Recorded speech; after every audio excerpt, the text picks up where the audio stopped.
আসসালামু আলাইকুম smart people, রিজিক হ্যান্ডের ম্যাথ সাইকেলনে আপনাদের সবাইকে স্বাগতম। আজকে আমরা নতুন একটা বিষয় শিখবো, সেটা হলো ম্যাথের ক্লু বারে।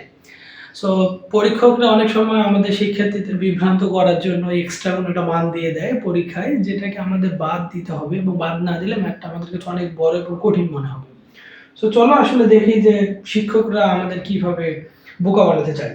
সো প্রথমে একটা প্রশ্ন দেখো, স্ক্রিনে দেখা যাচ্ছে যে এখানে বলা আছে যে 12 জন শ্রমিক 3 দিনে 720 টাকা ইনকাম করে। তো 12 জন শ্রমিক বলছে 3 দিনে 720 টাকা ইনকাম করে, এবং পরে বলছে যে 9 জন শ্রমিক সমপরিমাণ টাকা আয় করতে কতদিন লাগে। আপনাকে বলছে যে 9 জন শ্রমিক তো সমপরিমাণ টাকা, অর্থাৎ এই যে 720, এই 720 টাকা ইনকাম করতে হবে।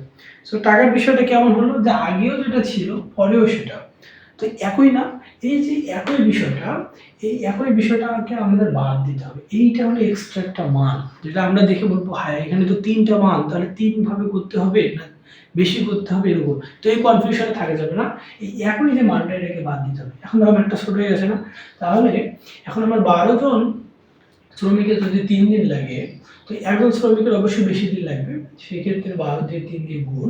এখন আমাকে বলছে যে 9 জন শ্রমিক এটা করবে, সো কমে আসবে। সো আমরা 3 দিয়ে কাটলে হচ্ছে 3 9, তো 4 হলে 12। তো আমার আনসার চলে আসছে কত, 4 দিন। এখন আমরা যদি এই 720 টাকে যদি ক্যারি করতাম, তাহলে ম্যাথটা হয়ে যেত অনেক বড়, কারণ টাকার মানটা নিয়ে রাখতে হতো, তখন মান আসতো 3টা করে, যেটা আমরা পরবর্তীতে শিখবো। কিন্তু এখন আমরা কি শিখবো, এখন শিখবো যে কোনটাকে আমাদের বাদ দিতে হবে। তো একই যদি মান দেওয়া থাকে, সেক্ষেত্রে কোনটাকে বাদ দিলে আমাদের ম্যাথটা হয়ে যাবে এরকম অনেক ছোট এবং সিম্পল। এটাই ট্রিক্স, এটাই শিক্ষকরা আমাদের পরীক্ষায় বোকা বানানোর ট্রাই করে। ওকে, চলো আমরা এটা যদি বুঝে থাকি, তাহলে দ্বিতীয় একটা ম্যাথ করে আসি। দ্বিতীয় ম্যাথ তোমরা স্ক্রিনে দেখতে পাচ্ছ যে 40 কেজি চাল 5 সদস্য বিশিষ্ট একটি পরিবারে 20 দিন চলে। তো আমাকে এখানে কি বলছে, যে 40 কেজি চাল 5 সদস্য বিশিষ্ট একটা পরিবার কতদিন চলে, যে 20 দিন চলে। এখন আমাকে কি বলছে, যে 70 কেজি চাল, 70 কেজি চাল এবার বলছে যে একই পরিবারে, কি বলছে, একই পরিবারে। একই পরিবার বলতে এই যে 5 সদস্য বিশিষ্ট পরিবার, এটাকেই বোঝাচ্ছে। এবং বলছে যে আসলে কত দিন চলবে। তো আমার এখানে চেয়েছে দিন এবং একই পরিবারের কথা বলা হয়েছে, তো এই কুলোটাকে আমরা কি করে দিতে পারি, বাদ দিতে পারি। এখন দুই সংখ্যা হয়ে গেল, তো সহজ হয়ে গেল। তো দেখো যে 40 জনের যদি 40 কেজি চাল যদি 20 দিন চায়, তো 1 কেজি চাল কি হবে, কম হবে। তো 1 কেজি চাল হয়ে গেল কম।